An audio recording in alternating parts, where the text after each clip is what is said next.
Hi friends, இன்றைக்கி மீன் குழம்பு எப்படி செய்யலான்னு பார்க்கலாம். நான் இன்றைக்கி சங்கரா மீன் அரை கிலோ வச்சுருக்கிறேன்.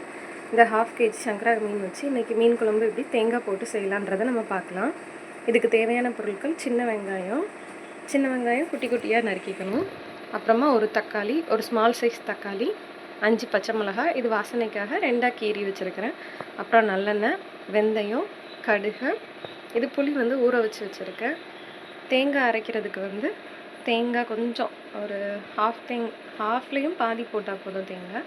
அப்புறம் ஒரு 10 சின்ன வெங்காயம், மல்லித்தூள், சில்லி பவுடர், ஜீரகம், மஞ்சப்பொடி, இது எவ்வளோ போதும். இது அவ்வளோத்தையும் நல்லா மையாக அரைச்சிட்டு எடுத்து குழம்பு வைக்கலாம்.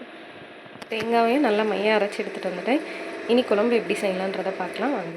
ஓகே வாங்க, இப்போ நம்ம மீன் குழம்பு எப்படி செய்யலான்றதை பார்க்கலாம். மண் சட்டியில் மீன் குழம்பு வைக்கிறப்போ அந்த வாசனை நல்லாயிருக்கும், அதனால மண் சட்டியிலே இப்போ செய்கிறேன். ஓகே, இப்போ சட்டி சூடாகிடுச்சு. இப்போ இதில் நல்லெண்ணெய் ஊற்றிக்கலாம்.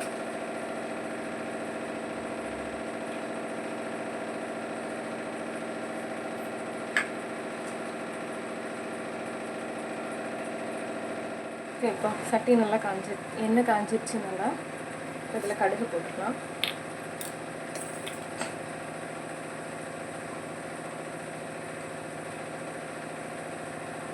இதில் வெந்தயம் பொரிஞ்சிடுச்சு.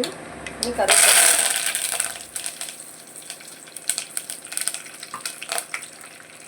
போட்டதுக்கு அப்புறம் ஆனியன்.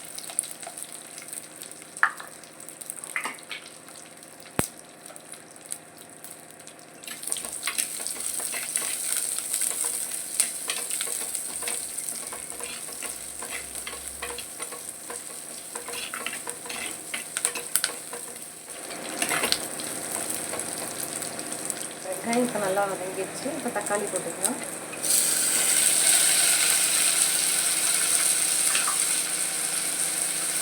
தக்காளி, பச்சை மிளகாய் நல்லா போட்டுக்கலாம். தக்காளி வதங்குறதுக்காக கொஞ்சமாக சால்ட்டு போட்டுக்கலாம்.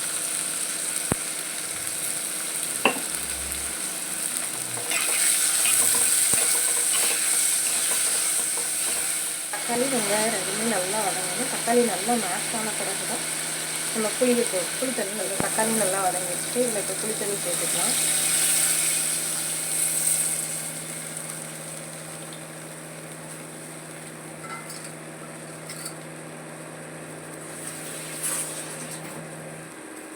ஓகே, இப்போ இந்த புளி தண்ணியிலேயே நம்ம அரைச்சி வச்சுருக்கிற மசாலா வச்சுக்கலாம்.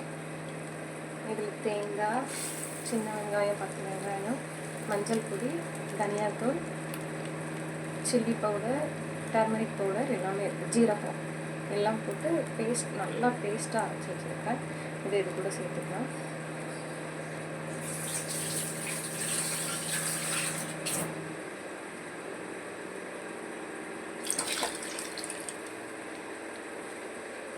ஓகே, இப்போ இதில் நம்ம சால்ட் செக் பண்ணிக்கலாம்.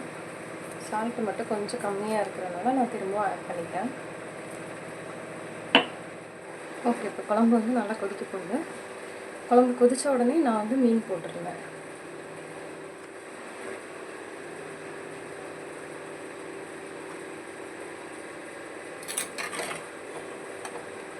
இதில் மாங்காய் போடுறதுனாலும் போட்டுக்கலாம். மாங்காய் போட்டால் இன்னும் நல்லா டேஸ்ட்டாக இருக்கும் மீன் குழம்புக்கு. என்கிட்ட மாங்காய் இல்லாதனால நான் இப்போ மாங்காய் போடுறேன். குழம்பு நல்லா கொதிச்சிருச்சு. நான் இன்றைக்கி எடுத்து வச்சுருக்கிற மீன் சங்கரா மீன். சங்கரா நான் குழம்புக்கு ஹாஃப் கேஜி எடுத்து வச்சுருக்கேன். இது நெத்திலி நான் ஃப்ரை பண்ணுறதுக்காக எடுத்து வச்சுருக்கேன். இப்போ இந்த சங்கரா மீனெல்லாம் குழம்பு கொதிச்சிருச்சு, போட்டுடலாம். இங்கே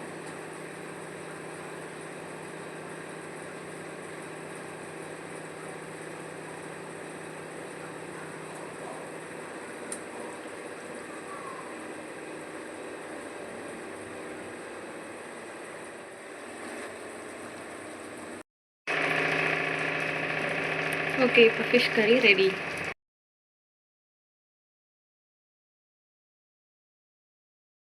ஓகே, இப்போ ஃபிஷ் கறி ரெடி ஆகிடுச்சு. தேங்க்யூ. உங்களுக்கு இந்த சேனல் பிடிச்சிருந்ததுன்னா சப்ஸ்கிரைப் பண்ணுங்கள்.